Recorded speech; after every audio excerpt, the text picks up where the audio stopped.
pasidaro ankšta ten, kur esi. Tuomet žmonės veržiasi į naują vietą.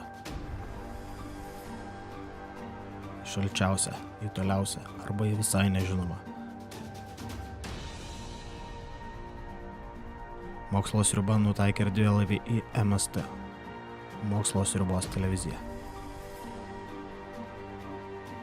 Į misiją imami griežčiausios atrankos nepraėję specialistai. Gydytojas įteks ką nors sulopyti, operatorė, 2 megapikselių misijos gyvoji kamera, inžinierius, visi šypso pasiemam, botanikas, jei prireiktų išmatose užauginti bulių, atvirkštinę bioninę kentaurę, nes visada reikia komandoje turėti mutantą.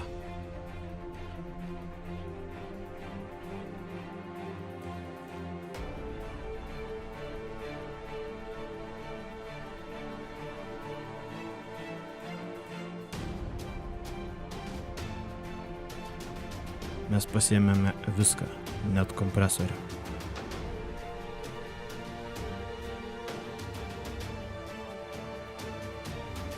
Galite prisidėti prie didžiosios misijos finansinę operaciją. Sveiki.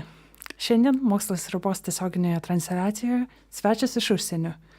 Organizminės kompiuterijos pasaulyje pradininkas, Žmonių kompiuterijos instituto ir piliečių mokslo projekto Eyes on ALZ įkūrėjas dr. Pietro Michelucci.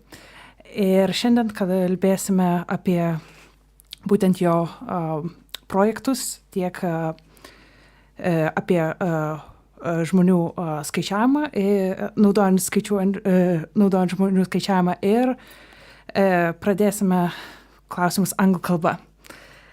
Okay, so I know that you work on human computation. So could you describe what it is and why does it matter? So human computation is about creating partnerships between humans and machines in order to solve problems that neither humans alone or machines alone can solve. There's this difference in the capabilities of what machines can do and what humans can do, and we want to play to those different strengths and combine them in the right ways. And usually we think about it in terms of these distributed systems using the internet to connect people and other computing systems together. As far as why it matters, I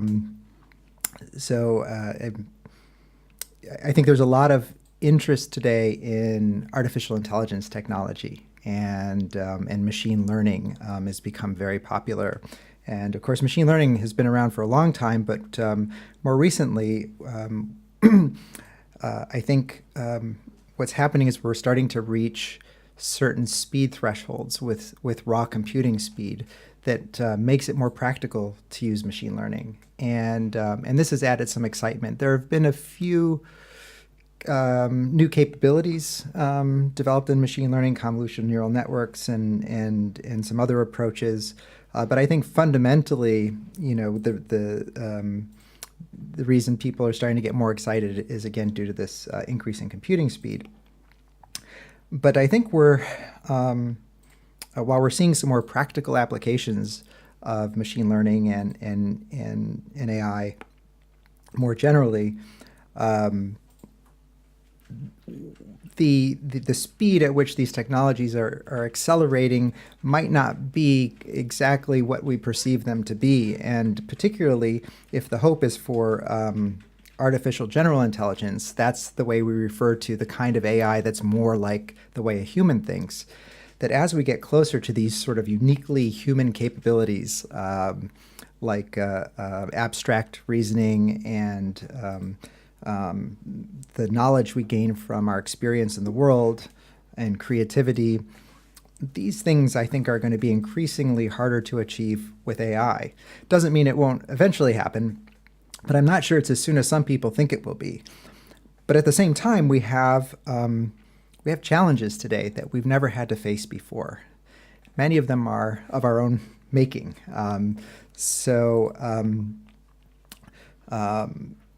The question is, can we address these challenges? Geopolitical conflict, pandemic crises, climate change before they destroy us. And I mean, it's, we can talk about it sort of as an apocalyptic thing, but the signs are there, and it isn't clear that if we're trusting in computers to become super intelligent and save us in time, that that we'll win that race. So the why it matters is about human computation is really about seizing the opportunity to take the kind of capabilities that artificial intelligence has not yet been able to produce directly from humans and allowing them to contribute to computational processes so that when you put them together with machines, we're actually already achieving new capabilities, the kind that we hope that AI might be able to do alone someday, and hopefully address some of these really challenging problems. Okay, so returning back to human computation, so could you give examples of real-life human computation systems? So I think today we're sort of just at the tip of the iceberg in terms of what's possible, but even this tip of the iceberg has accomplished some real-world capabilities and solve some real-world problems. So one example of this is actually a project that we're working on right now at the Human Computation Institute with some other partners, including Cornell University and UC Berkeley, and Princeton was involved, and SciStarter and Wired Differently. It's a real consortium. So these kinds of systems often require lots of different sorts of disciplines to come together. So the problem we were trying to solve is related to Alzheimer's disease research.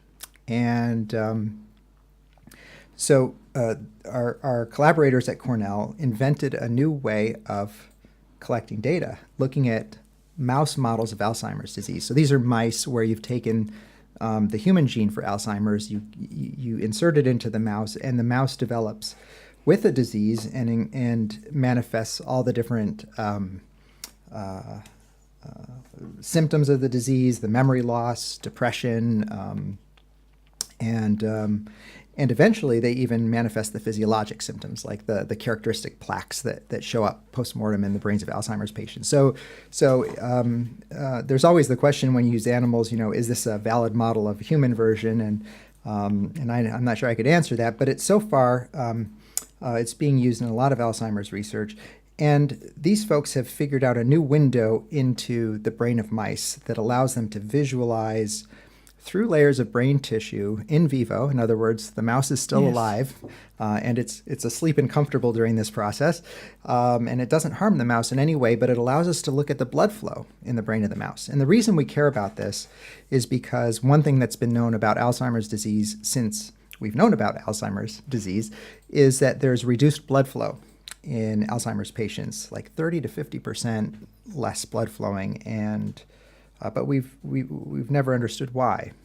So the Cornell folks are investigating this, and they created this new technique to look into the brain. And it generates data in the form of these videos of blood flowing through these blood vessels. Yes. But in order to answer the research questions, we need to look at each individual capillary in this blood vessel network. It's a very extensive network. In one imaging session, you might have 1,500 vessels, and you need to collect many imaging sessions from many different mice for one experiment.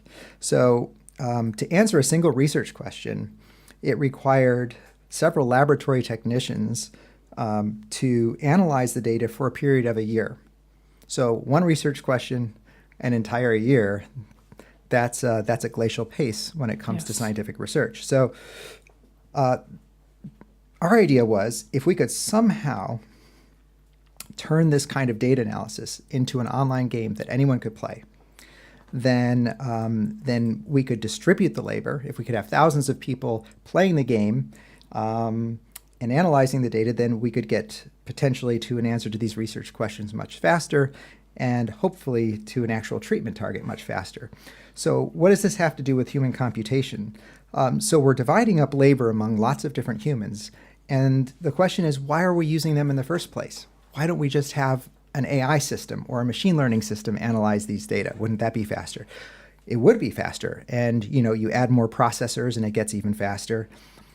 And we've actually tried that. In fact, ethically, it's the first thing we have to try whenever we consider a human computation system, because we wouldn't want to ask people to do something that machines could do. The machines actually got about 85% of them right, which was not enough for the research requirements of the Cornell researchers.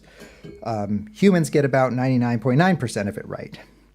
But that's the expert humans. So we realized that we needed to create this machine-human partnership. And in this case, the question is, well, what's the machine doing? I mean, you've got the internet connecting all these people and letting them play the game. Well, the machine's doing what machines do very well, which is keeping track of things. Who's analyzing what, which pieces go back together after we get the analysis. It's actually some very simple stuff.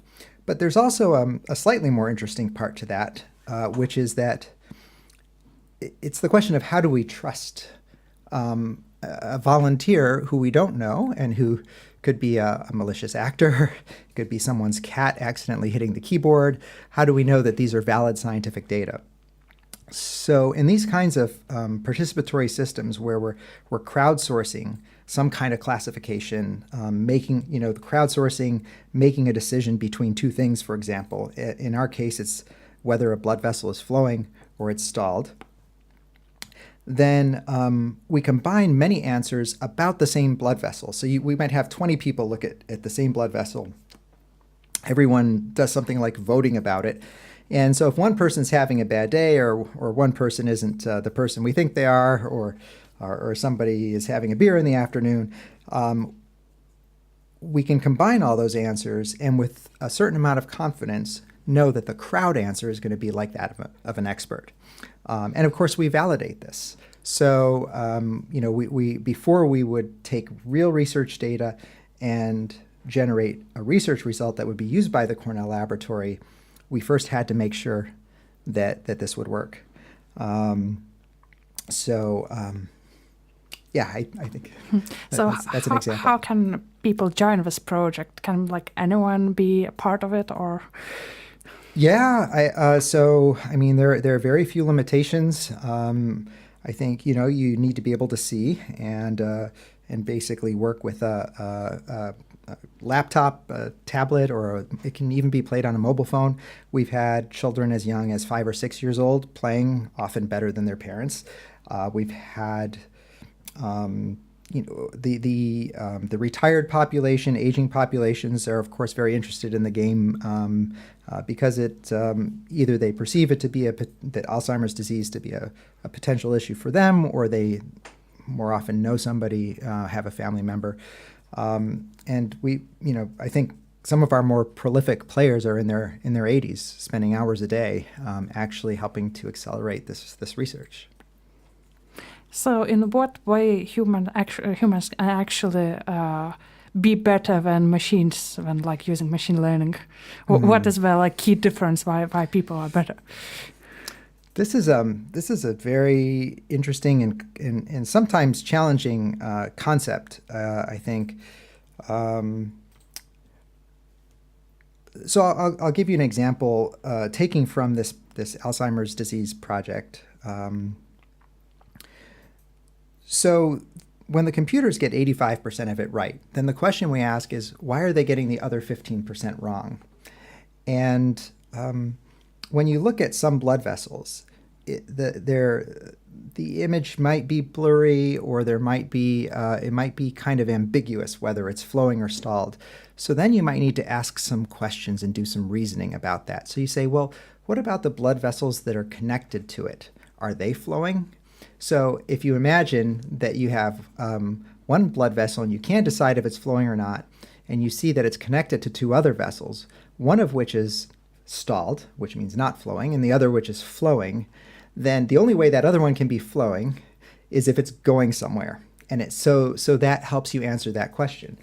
And you couldn't do it just based on the pixels. And a lot of machine learning algorithms operate this way. They operate at the pixel level.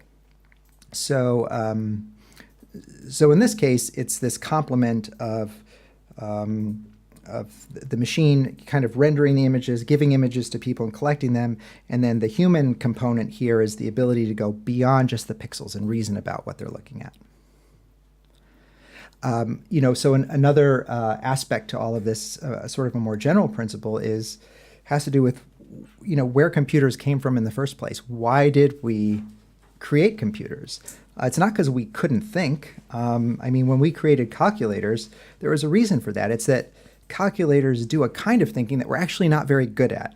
They can do very rapid arithmetic. Even the very simple transistor-based calculators can add, or multiply or divide 9-digit numbers instantly, at least from our perspective. So, and they're designed much differently. At a fundamental level, the architecture of a calculator is different than the architecture of the brain. And in fact, that architecture is optimized for doing arithmetic and simple computation. And the computers of today evolved from that. We created more complex processors, but ultimately it's about following a procedure, executing that procedure quickly and accurately. So these are things humans don't do well. When someone gives me instructions to do something, somewhere along the way I usually fail. So thank goodness for the machines. So the reason this is important is that when you talk about artificial intelligence and what we're trying to do with that, what you're really talking about is taking a fundamental architecture that's designed around this kind of numerical-based computing, and then sort of making it do something it was never originally designed to do, which is to think more like a human.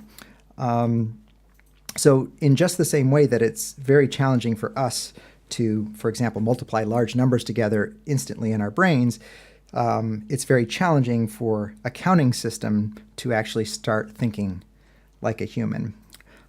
And I think that this is, at a very basic level, why it's taking us so long to get machines to think more like humans. So continuing on this topic, is there any advice you could give to people working on technical side of artificial intelligence, or which way to explore the topic? Right. So I think the question that I would ask if I were an AI researcher, and I actually do think of human computation as a branch of AI. We joke in the field that human computation is artificial intelligence. So I would look at a problem and say, if I can't find a completely automated solution to this problem, then the next thing I would think about is there some step in this process, some place where inserting a human would be a quick fix for this problem? Then we look at the system and we say, okay, are we already deriving more value than what we could get from a human or machine alone? If not, or even if we do, does observing the behavior of the human in this system help inform how we might construct an automated component that could take the place of the machine? So an interesting thing is that we're kind of doing exactly that in the Eyes on Alz project, because we have this crowdsourcing platform today, the citizen science platform where people can play the game, learn about the disease, and accelerate the research. But if there's an opportunity to have the machines do part of that labor and offset the work of the humans, we'd like to do that. So our next step involves finding out if we can train machine learning algorithms not only to classify vessels, but to know which vessels they've actually classified accurately or not. So we'd be happy if we could get a machine learning algorithm, which, as we know, can classify at a 85% accuracy, to do that for 10% of the vessels or 5% of the vessels, and tell us which ones it's very confident about. The very simple vessels where it's clear it's either flowing or stalled. A human could do it in their sleep. But if we can get the machine learning algorithm to do it, then that's 5% fewer vessels that the humans need to take care of. And then over time, you can imagine that we would be able to build more sophisticated versions of that. And ultimately, the goal would be to pull the humans out of that loop so that we can then just turn up the processing speed on the computers and have it all done magically for us. So we got one question which was recently submitted. So what is expected duration of Eyes on Else project? It's a great question. So in terms of the Alzheimer's related research, which is what we're focused on exclusively right now, we've identified approximately, so based on the kind of experimentation that we think would lead to a prospective treatment, we're looking at analyzing approximately 1.5 million blood vessels in the crowdsourced system, and keeping in mind that we're having more than one person look at each one of those 1.5 million vessels. We think that with about 30,000 people playing the game, so we have about 5,500 people playing today. If we can get up to about 30,000 people playing the game, then instead of answering those research questions in 20 to 30 years, we might be able to answer them in 2 to 3 years and hopefully get to a treatment target in that time. Yeah, so another question is, again, from our people. So what is the future of people computation? Is it like just a kind of temporal replacement for machines, or it can be somehow used together, or? Yeah. I mean, it's hard for anyone, I think, to completely predict the future, but it's a question I think about a lot. And as I said, I think it's going to be longer than my prediction for how long it will take for AI to get to human-like intelligence is probably farther out than many other people who think about this. And so I imagine that humans will be involved in the computation increasingly over time, but in different ways. As these systems evolve, I think we'll tap into those more interesting kinds of cognitive contributions that people can make. A lot of crowdsourcing today involves just using the perceptual apparatus. I mean, it's kind of like it's the low-level part of our brains that dogs and cats have and mice have, but there are many more interesting things in our cognitive abilities that I believe we could tap into. So I guess at least in the foreseeable future, as far as I'm concerned, that's the direction we're going to move. And it's not a bad place to go in the sense that people are concerned that AI is going to take everyone's jobs away.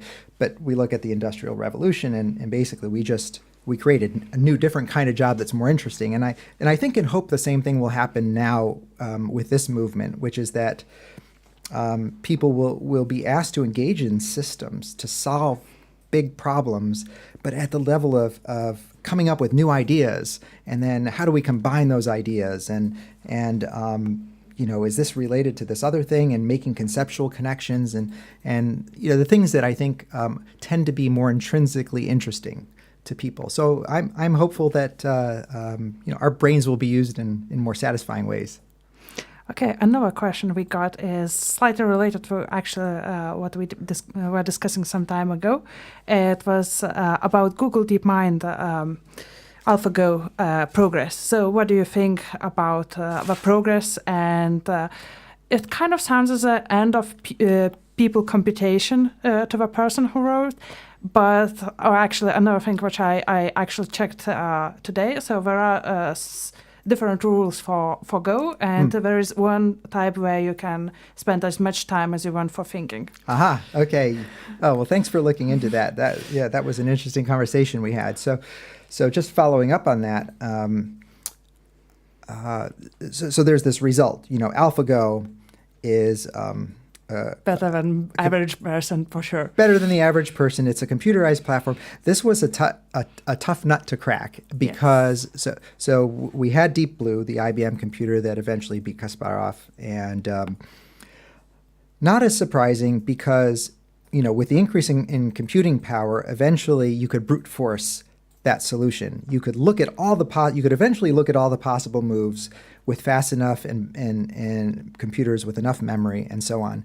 Go was trickier because the search space, when you're trying to say, what's my next best move, you have to search through many more combinations. In fact, there's an explosion of possibilities without looking too many moves ahead, which meant that even the very fastest computers would take hundreds of years to play Go effectively that way. So what the AI researchers did is they said, well, what is the human advantage here, and how can we try to replicate that?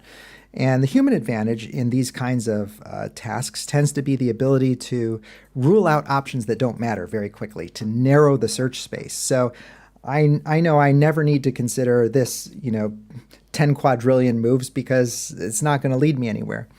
Are we always right? No. But it tends to be an efficient way when you can never exhaustively look through. The ability to eliminate potential mistakes quickly is very powerful. So they said, well, what kinds of strategies are humans using to eliminate these other possibilities? And they built that into their AI architecture. So now they kind of got into that sweet spot of, we can use the brute force, but only on the next moves that would make sense to a human, insofar as they're able to capture that in their AI algorithm. So I'm actually quite interested in the idea of building a human computation system to play Go. In other words, okay, humans were the best until very recently. AlphaGo now appears to be the best Go player, which is a machine-based system. Now, what if we combine humans and machines? We have lots of machines and lots of humans. And I'd be even more interested if we didn't take the most expert Go players. Let's take average Go players and have them all participate in the system, and see if we can build a kind of collective intelligence that taps into the machine's ability to remember moves from other games, be a resource to the humans who are playing the game, let the humans do the creative input, and then pit that system against AlphaGo and see what happens. So, but slightly unrelated question now. So I know that you have slightly unconventional ideas about how science should work. So it's kind of similar as version control system, often used by programmers. So can you tell more? Yeah, I guess that's exactly what it is, at least in some ways. So, right. So the way we do science today, and I think it's becoming increasingly automated in some ways, is we follow a process. Science is sometimes described as having sort of an existence of its own, a life of its own. But when it boils what it boils down to, I think, is that science is really an agreed upon method of doing things that is reliable in quantifiable ways in helping us develop a faithful model of the physical world. And the reason we do that is that having that the increasingly better models of the world allows us to solve problems and make predictions about what's going to happen next, and figure out more easily whether a candidate solution to a problem will work. So I think it's helpful to think about, why do we do science? Apart from our natural curiosity as human beings to understand the world, there's a very practical benefit to it. And so because science tends to be a process, and it's a well-defined process, then we can automate much of that process and alleviate the burden of being a steward of that process from the scientists, and allow them to sort of focus on, again, this kind of higher level cognition, which is not managing a process in a research lab, but which scientists aren't always kind of set up to do in the first place in our upbringing, but rather focus on the subject matter that they're interested in. So biomedicine and all these other areas of inquiry.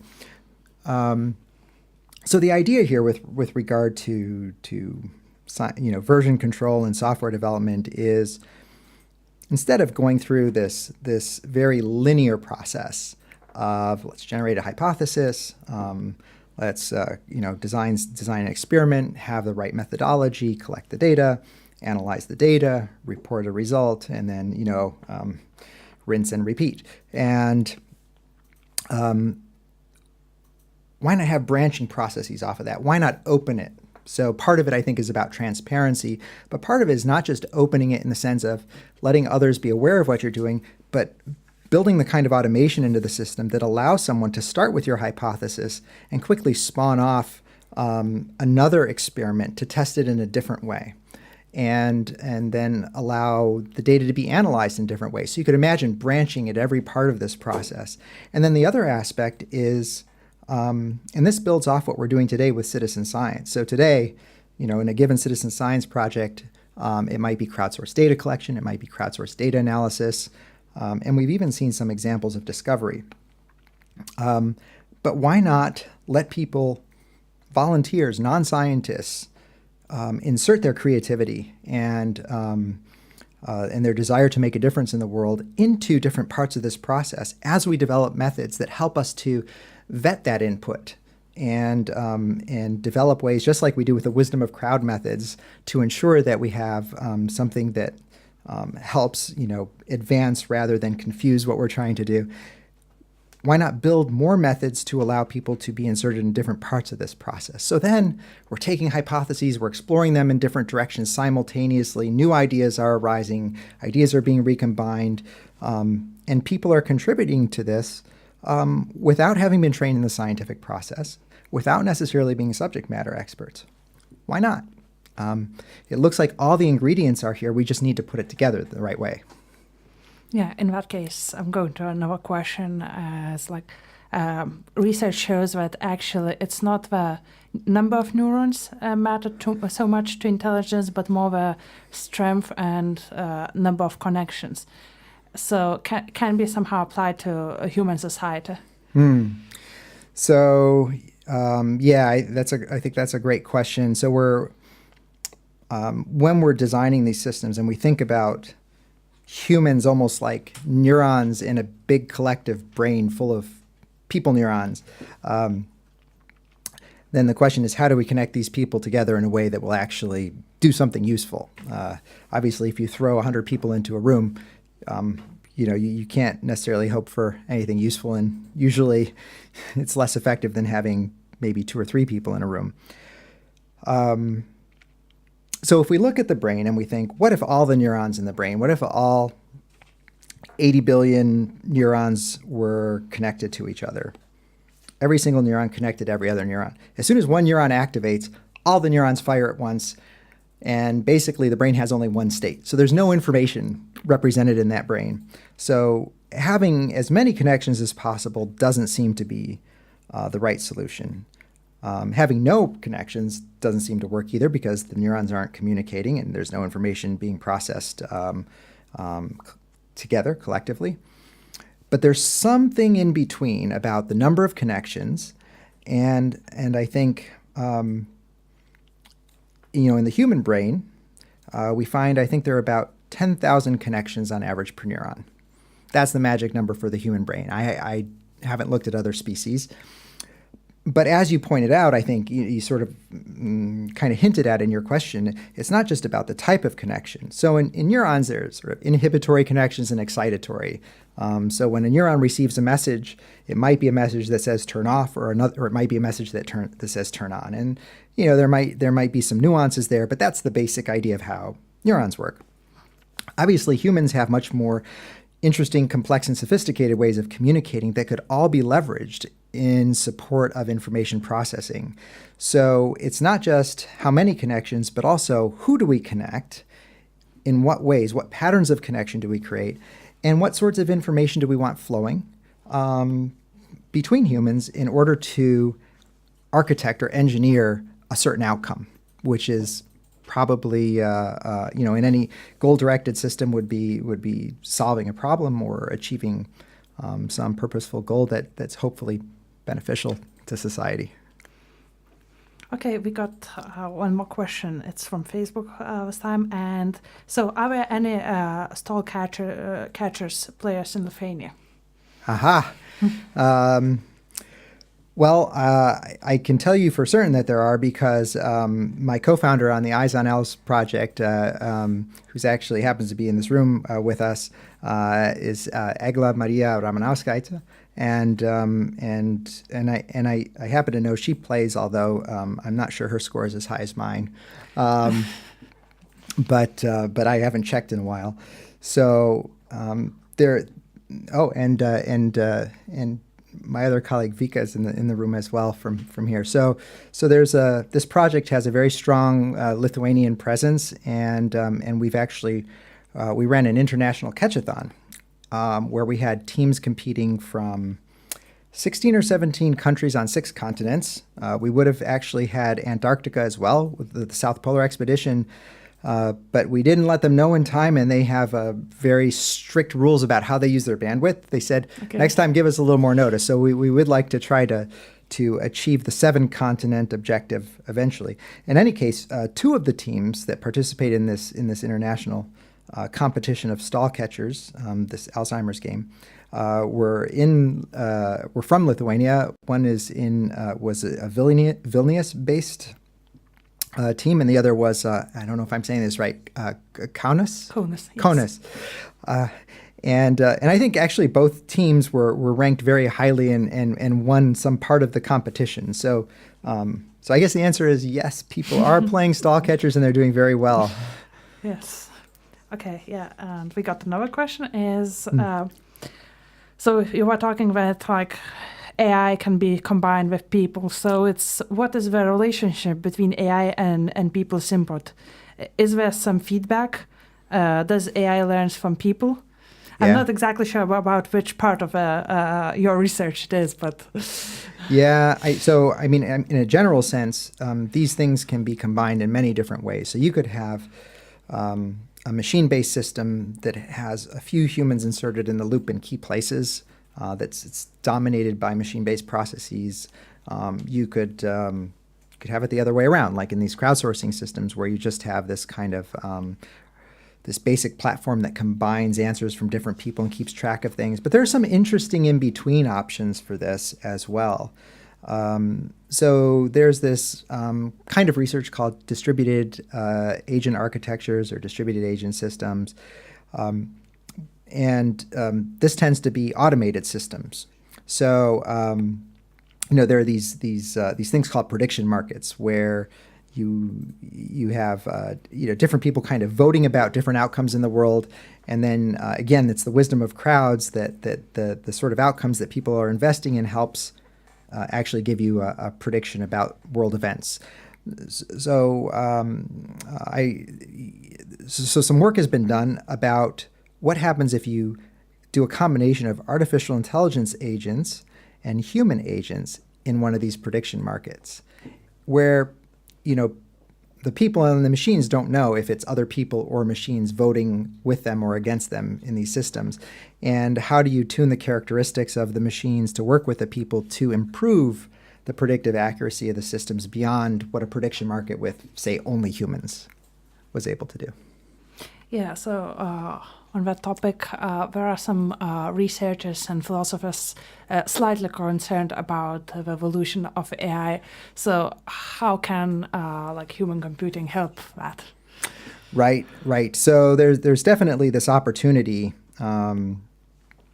to have the human input in human computation systems help support AI development in the way I mentioned before, where you observe the human behavior in the system and then you try to replicate that with the automated systems. Another way we do it is as we're doing in the Eyes on Owls project. So we have lots of humans doing classification on blood vessels.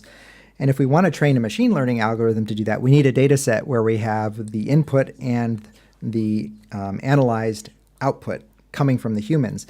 And then we insert that into a machine learning classifier. In other words, the AI system, we train the AI system from all these human data. And that allows us to hopefully build a system that will make predictions that are more like the ones the humans make. But there's definitely, I think there are lots of potential feedback loops to examine between humans and machines. There are these genetic algorithms, for example, where the idea is that you're sort of, it's about taking ideas and treating them like genes. You have an idea and you you mutate it, and so you have several sort of random mutations of this original idea that hopefully solves a problem. And then you try to pick the best one and then move forward with that one. So machines are often good at coming up with the mutations, but not always good at picking the best one to move forward with. So then you ask a human, which one should we move forward with? So that's another way. So I'm just going to make sure. So which way do you get the information about blood vessels? Is it like MRI or which way it is? Yeah. What's the technique for collecting the blood vessel data? So this is really the sort of the breakthrough that created the new problem. The biomedical researchers at Cornell in the Schaefer Nishimura lab, they actually came from a background of physics, and they created these laser-based techniques to do the in vivo imaging, the live imaging of the mouse brain. It's 2-photon electron microscopy is the basic method. I think they have their own special way of doing this that allows us to be able to image the live blood flow through the brain. Yes, and the question is, are you searching for better or alternative microscopy methods in order to increase signal-to-noise ratio of the images? Can it increase computer accuracy? It's a great question. I mean, it's the old problem: garbage in, garbage out. You can only produce a result as good as the data. So I think if there's someone out there who has a better way to do this that increases the signal to noise level and that's looking at the vessels and the properties of the vessels that are the ones that we're interested in, I'm sure we'd welcome that opportunity to improve the data quality. Okay, so now I have a question which is not so strongly related. So you work also on connection both between in computation, but also you do research about connections between people. So could you give examples when collaboration helps, like in experimental setting or in our society? Where you mean simple collaboration without the help of machines, or? Could be both. I mean, if there is some synergy in some cases. Right. So I mean, and I'm not sure. So please let me know if this isn't what you're asking. At the Human Computation Institute, we try to collect diversity. There's this kind of belief, also inspired by human computation systems, that it's kind of like genetic diversity, that you get a survival advantage because of the different pieces that are brought to the puzzle. So we have cognitive scientists, we have computer scientists, we have behavioral scientists, economists, psychologists involved in this kind of work. There's a lot of stuff in computer-related fields like human-computer interaction, because obviously the junction, the interface between the humans and the computers can be very important in many very interesting ways, actually, including timescale. And we even look at animal behavior. We derive inspiration. We look at swarm theory. We look at the eusocial insects. We have some bee experts who have contributed to our work. Because in nature, this is one of the great examples of collective intelligence, is looking at some of the behaviors of insects that work together. A nice example of what I think of as evolutionary innovation is there's a kind of ant that when they need to cross a river, either to get away from a predator or to move towards a new food source, they will connect to each other into this kind of a matrix, so that they can float across the river together and get to the other side. So they basically build a raft out of themselves. And the only problem with this method is that there's a cost associated with it, which is if you happen to be one of the unfortunate ants who's on the bottom of the raft, you drown sometimes before you get to the other side. So there's another kind of ant that seems to have come up with a more successful method of doing this. Instead of forming a raft, they form a sphere. And when the sphere goes into the water, it starts to roll around. So no ant is in the water for too long, and they all get to the other side without drowning. So I often derive inspiration from that even in nature we see a progression of technology.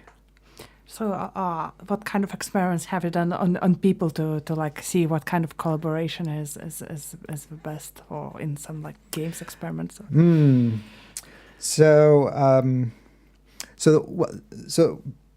before I mention my own work in this space, there's an interesting study that came out of Carnegie Mellon University and MIT in the U.S., where they were looking at group intelligence. So they had two different. They were all different groups of people, but what they did, each group was something like 6 people in a group, and they were trying to figure out what characteristics of these people resulted in a higher group intelligence. So what does group intelligence mean? They were saying, we have a problem to solve, and as a group, you need to solve this problem. So these small groups would self-organize and work together to solve some kind of maybe an analytic problem. And then what they did is they actually measured the intelligence using IQ of each person in each one of these groups. And then they came up with a measure of group intelligence based on their ability to solve the problem, how quickly and how effectively they solve the problem. So what they found was that some groups had a lower group intelligence, a lower group IQ than other groups. And when they looked at the members of these groups, in some cases you would see that the individuals in the group that had the lower intelligence, the individuals actually had a higher intelligence than individuals that had a higher group intelligence. And so they couldn't explain this difference on the basis of IQ alone. In fact, individual IQ didn't seem to matter at all. Then they looked at the social intelligence of the people in each group, which speaks to the strength of the connections when we were talking about neurons and connections. And what they discovered is that it's more important for this group IQ to have really strong connections among members of the group than to have weaker connections, even if the individual members of the group don't have as high of an IQ. So this was actually inspirational for some of the work that we did, looking at trying to engineer systems that were modeled after organisms. We call this organismic computing. And the basic idea is trying to answer the question of, is there a way that when you can add more people to a group and have that group become more effective rather than less effective with each additional person?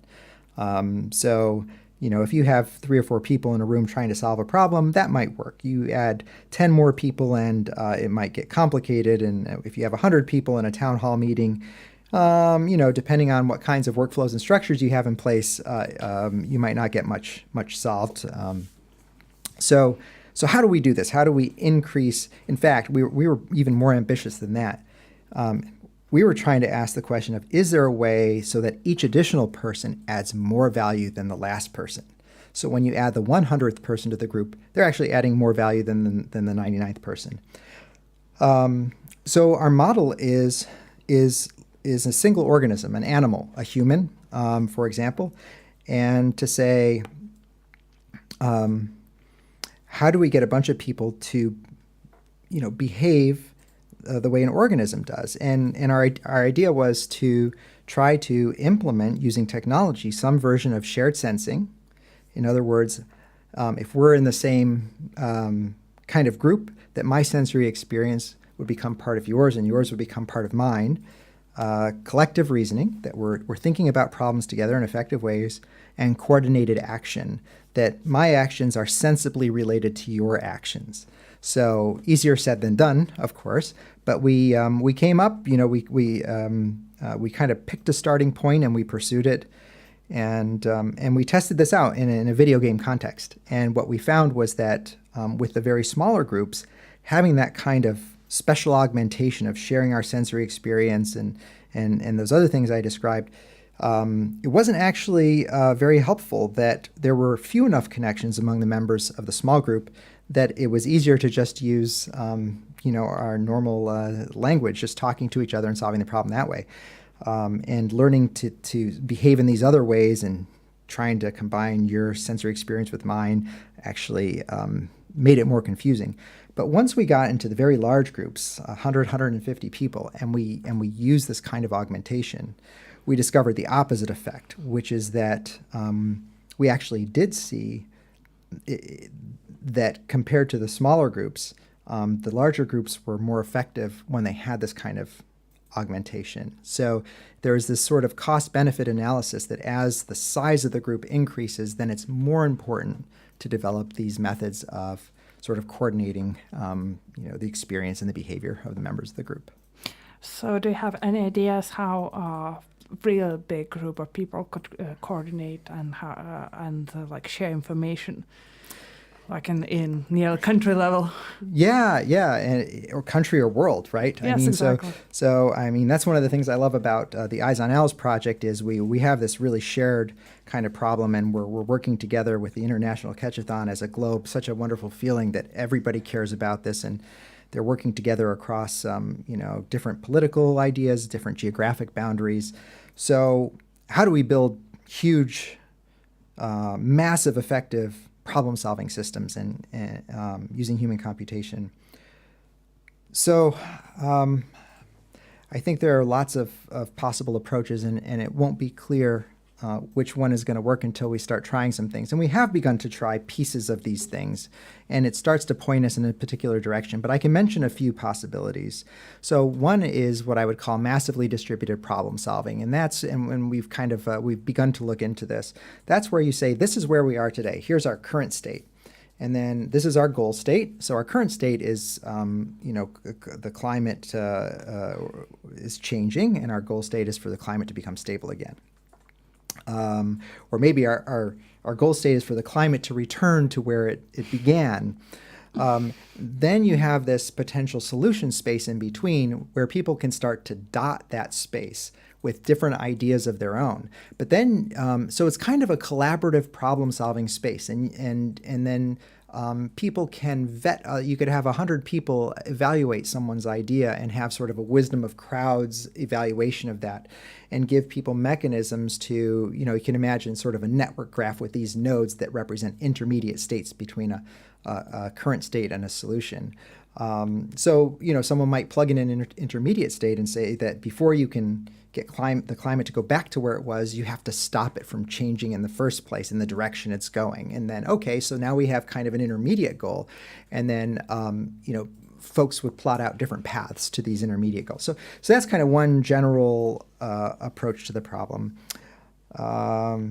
Another approach, sort of a more general approach, is to just say, so take Wikipedia as an example, right? So Wikipedia is a human computation system. It's basically collaborative document generation. So I refer to it as documents rather than knowledge because we haven't encoded it as knowledge yet. So for it to be encoded as knowledge means that you should be able to query Wikipedia, ask a question of it, and it can give you an answer. It can't give you an answer, but it could find an article that might have the answer you want. So I think the next step is maybe a knowledge-based version of Wikipedia that's collaborative. But ultimately, I think, going back to this idea that we want to have the most faithful model of the world around us, is why not tap into the expertise of all the people in the world and the creativity of those people, to generate a working, sort of a simulated model of the world. Not articles in Wikipedia, but something where you could test it, where you could probe it, and you could say, try this out and watch what happens to it. Everything that we need in order to create that kind of a system exists today. We just need to try it. Yeah, I have another question, which I recently got. It's regarding Alice project. Wouldn't it make more sense for AI to make initial selections and use people to correct AI's results, so AI would become better and better? So let me see if I got that right. So the idea is use AI to make the initial prediction, have the humans provide sort of a Correct. feedback, Yes, exactly. and then improve the AI based on that. Well, I think that's a great idea, and I'm pretty sure there are some systems that do something very much like that. In fact, training a machine learning algorithm kind of works that way, because when we give training data to such an algorithm, we have what we call a teaching input, which means when we're training it, we already know what the correct answers are. So the machine learning system will produce an output, and if it's right, because we know the answer, then we'll kind of give it a virtual pat on the head and say, yep, good job. If it's incorrect, then we'll give that feedback as well. And in some kinds of machine learning, like certain backpropagation neural networks, what we'll do is we'll do something a little more sophisticated and kind of clever, which is we'll say, okay, all these nodes that were responsible for the wrong answer, they need to be sort of penalized in proportion to how they contributed to that incorrect answer. So we'll kind of weaken their link for answering that question, but maybe strengthen their link for a different question. It's almost like searching out expertise. So I think it's a very it's an insightful question. Can be applied in Alzheimer's research, or what is the exact problem why machines still cannot fully understand it? Right. So I think the fundamental problem in many machine learning systems today, and actually there's a nice example in driverless cars that I'll mention, but it's basically that we can't program machines to be able to recognize things that they're not programmed to recognize. So this is the fundamental problem in making a discovery. Discoveries arise because humans see something they're not familiar with and they recognize the significance of that thing. And that's the key. I mean, a computer can say, yeah, this is different, this is anomalous, but it doesn't know what to do beyond that.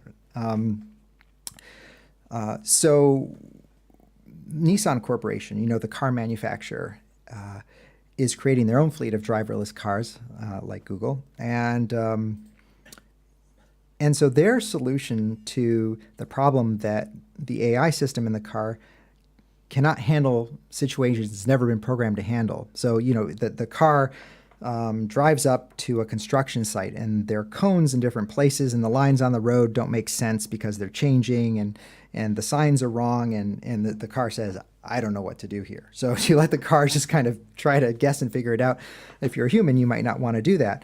So Nissan's solution is have the car send its telemetry, basically call a call center full of humans and say, this is what my situation looks like. This is the information I have available to me. I don't know how to address this. What should I do? And the humans send the telemetry back. An actual human being looks at it and says, oh, I've been in that situation before, or I understand this situation. So scene understanding is a big problem in computer vision. How do you make sense informationally about a scene? So we get the humans to do that part because they can do that today. So 99% of the time, the driverless car is able to save us the labor of driving. But that 1% of the time where it cannot figure it out, then you look to that human partnership. Okay, do we have any more questions? Okay, so I think thank you for your interview. Okay, thanks very much. Esu Vytenis Buzas, dirbu su lietuviškais palydovais, dalyvauju Lituanikas 2 ir dalyvau Lituanikas 1 projektuose ir kviečiu visus savanoriauti Mokslo Sriuboje. Sveiki! Aš esu Egilė. Aš esu Marius. Ir įgarsinu reportažus bei anonsus. Ir Mokslo Sriuboje vesiu tiesioginės transliacijas ir kursiu rubrikas. Duok pinigą.